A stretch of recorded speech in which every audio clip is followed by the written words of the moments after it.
بنی اسرائیل میں کہ اللہ کو اللہ کہہ کے پکارو یا رحمان کہہ کے، یہ سب اچھے نام اللہ ہی کے ہیں۔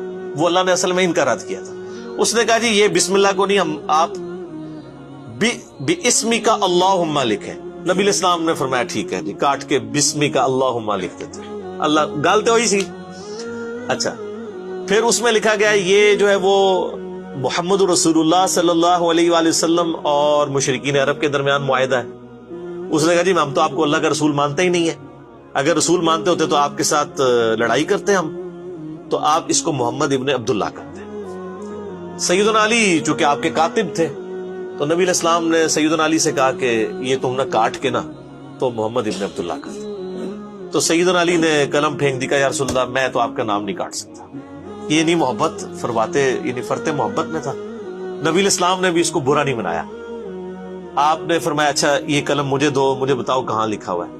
تو بتایا گیا یہ لکھا ہے، تو آپ نے اپنے مبارک ہاتھوں سے ایسے لکیر پھیری، اور بخاری کے الفاظ ہیں، اس میں میرا کلپ بھی ہے، نبی علیہ السلام کی ہینڈ رائٹنگ، کہ آپ علیہ السلام نے اپنے ہاتھوں سے محمد بن عبداللہ لکھا۔ چونکہ آپ لکھنا پڑھنا تو جانتے نہیں تھے، یہ آپ کا معجزہ تھا، تو وہ اس میں الفاظ ہیں حدیث کے کہ آپ کی رائٹنگ اتنی اچھی نہیں تھی، کیونکہ یہ قرآن میں سورہ عنکبوت کی آیت نمبر 51 ہے کہ یہ نبی علیہ السلام کا معجزہ قرآن ہے۔ اس سے پہلے 49 50 میں آتا ہے کہ اگر یہ نبی دائیں ہاتھ سے کچھ لکھ سکتے ہوتے تو کافر کہتے یہ کتاب انہوں نے خود لکھی ہے۔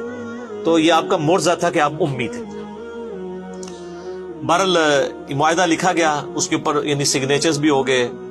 اب حضرت عمر کی تسلی نہیں ہو رہی، صحیح بخاری میں حدیث ہے، حضرت عمر آئے، کہا یا رسول اللہ ہم سچے نہیں ہیں۔ بالکل سچے ہیں جی، یہ کافر کے جھوٹے نہیں ہیں؟ کہا جھوٹے ہیں۔ اچھا جی، پھر کہا یا رسول اللہ وسلم کیا ان کے جو مقتولین ہیں وہ دوزخ میں اور ہمارے مقتولین جنت میں نہیں ہیں؟ فرمایا بالکل۔ تو یا رسول اللہ ہم کیوں پھر ان کے ساتھ دب کے صلح کر رہے ہیں؟ کیونکہ اس میں تین شرائط تھی۔ پہلی شرط یہ تھی کہ اگر کوئی کافر مسلمان ہو کے یعنی مدینہ شریف آ جائے تو نبی علیہ السلام پابند ہیں اس کو واپس کرنے کے،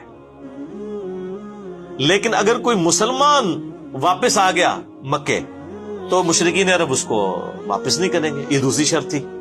اب یہ تو دب کے صلح کرنے والی بات تھی۔ اور تیسری شرط یہ تھی کہ اس سال آپ عمرہ نہیں کریں گے، ہمارے بھی ناک رہ جائیں، آپ واپس چلے جائیں، اگلے سال آ کے آپ عمرہ کر لیں، قضا کر لیں۔ یہ تین شرائط تھی۔ اب تینوں شرائط بظاہر ان کی فیور کے اندر تھی، بالکل ون سائیڈڈ تھی نا، لیکن اللہ تعالیٰ جب حضرت عمر فاروق نے اعتراض کیا تو حضرت عمر نے نبی علیہ السلام فرمایا کہ مجھے اللہ نے حکم دیا۔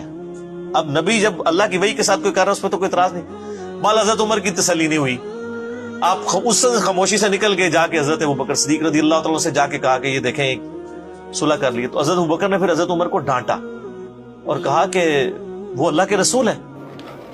وَإِذَا أَتَانَا أَحَدٌ مِّن قُرَيْشٍ مُسْلِمًا بِغَيْرِ إِذْنِ وَلِيِّهِ نَرُدُّهُ عَلَيْهِمْ وَإِذَا جَاءَ قُرَيْشًا أَحَدٌ مِّمَّنْ مَعَنَا لَمْ يَرُدُّهُ عَلَيْنَا كَيْفَ يَكُونُ هَذَا؟ يا عمر إنه عبد الله ورسوله لا يفعل إلا ما يأمره الله به فالزم غرزه۔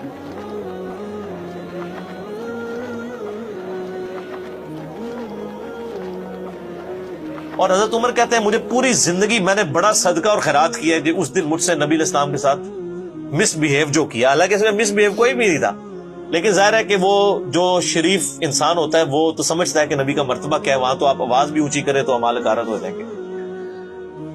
بہرحال یہ تین شرائط طے پا گئی۔ اب یہ بالکل ون سائیڈڈ شرائط تھی، نبی علیہ السلام نے قبول کر لیا۔ اب بخاری کے الفاظ ہیں، آپ علیہ السلام خیمے سے باہر نکلے اور آپ نے معاہدہ کہا کہ یہ ہو گیا ہے، تو اب اس طرح کرو کہ سب لوگ جو ہے نا یہیں پہ قربانیاں اپنی قربان کر دو۔ ویسے تو قربانی قربان کرنے کے بعد حلق کروانا ہوتا ہے، قربانی ادھر ہی کرو، حرم تک جانے کی ضرورت نہیں، یہیں کر کے اپنا حلق کروا دو، یعنی بال منڈوا دو، اور ساتھ ہی جو ہے وہ احرام بھی کھول دو۔ تو کوئی صحابی بھی نہیں اٹھا اس کے لیے۔ دوسری دفعہ کا، تیسری دفعہ کا، یہ پہلا اور آخری موقع تھا کہ نبی علیہ السلام نے 3 دفعہ صحابہ کو حکم دیا اور کوئی بھی ماننے کے لیے تیار نہیں ہوا، یعنی وہ سارے ناراض تھے اس صلح کے اوپر۔ اب نبی علیہ السلام کی ایک مبارک عادت تھی کہ آپ ہر سفر میں اپنی کوئی نہ کوئی بیوی ساتھ رکھا کرتے تھے، قرآن اندازی کرتے تھے، بخاری میں آتا ہے ایک بیوی کو ساتھ لے جاتے تھے۔ اس سفر میں حضرت ام سلمہ آپ کے ساتھ تھی، وہ خیمے میں بیٹھی ہوئی تھی۔ یہ سب سٹوری نہیں میں پڑھ رہا، یہ میں جتنا کچھ بیان کر رہا ہوں یہ بخاری مسلم میں موجود ہے، ٹھیک ہے جی۔ تو ام سلمہ کے پاس آئے اور کہا کہ یہ تو میری بات ہی نہیں کسی نے مانی، میں نے 3 دفعہ اناؤنسمنٹ کی ہے.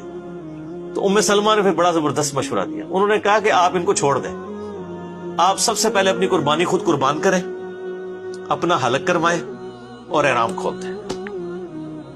نبی علیہ السلام باہر نکلے، اپنی قربانی کو قربان کیا، حجام کو بلوایا، سر حلق کروا دیا، احرام کھول دیا. اب باقیوں نے جب تمام صحابہ نے دیکھا حضور نے کیا، پہلے ایک اٹھا، پھر دوسرا، پھر تیسرا، کرتے کرتے سب کے سب نے، یعنی اب پیچھے کوئی راہ نہیں.